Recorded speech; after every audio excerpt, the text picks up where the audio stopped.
more than a month, the Senate will begin hearings on the nomination of Elena Kagan to the U.S. Supreme Court. Now, as is the case with every Supreme Court nominee, there are questions being raised about Kagan's ideology. The lack of a paper trail on Kagan, who has never been on the bench, makes determining her positions difficult.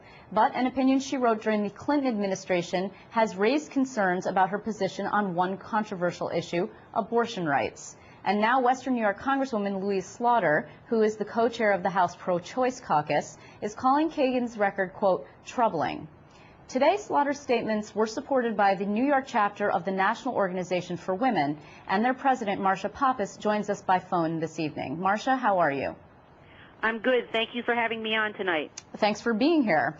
So let me ask you, this memo was actually written by Elena Kagan in 1997. It was a memo to the president urging him to support a ban on a controversial procedure that's generally referred to as partial birth abortion. Can you tell us more about what was behind that memo?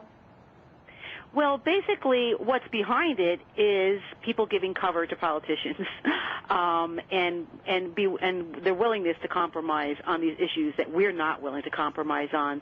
But it basically said that we recommend that you endorse the Daschle Amendment in order to sustain your credibility and prevent Congress from overriding your veto. You know, this is a compromise as far as we're concerned on these issues. And quite frankly, you know, we're tired of that. We want to know that we have a Supreme Court nominee that's going to recognize a woman's right to have a safe and legal abortion.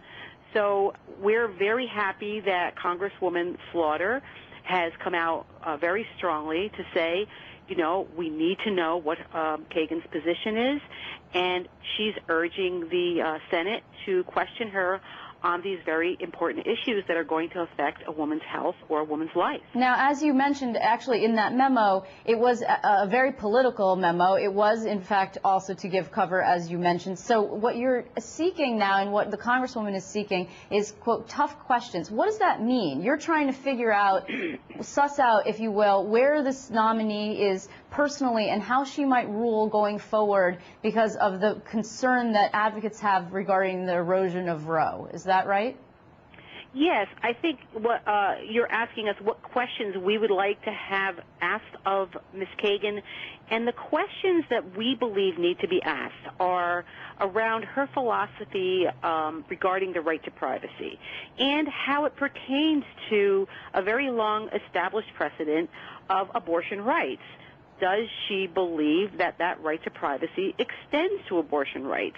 And we need to hear that loud and clear from her. You know, we're unapologetic in our demand for a Supreme Court that recognizes an individual's right to privacy. And so that's extremely important when it comes to women making decisions about their bodies and specifically around abortion issues, because we know that this is a medical procedure. It's not something that women wake up in the morning and decide, do I want scrambled eggs or hard-boiled eggs?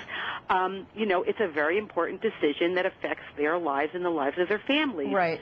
So we want to know where she's at on this particular issue. It's also a very it's a hot button issue, of course, and if there was somebody here who was we colloquially refer to as pro-life or anti-abortion rights, then they would have a very different thing to say, of course, and that's what this is all about. And she will most likely be very careful in the vetting process not to raise any red flags for anyone. And the president himself has said he doesn't think that there should be an abortion rights litmus test. So if advocates hear that she's not being forthcoming or she's not saying what they would like her to say, is that enough to tank her, do you believe, that she should be not confirmed because of that one issue?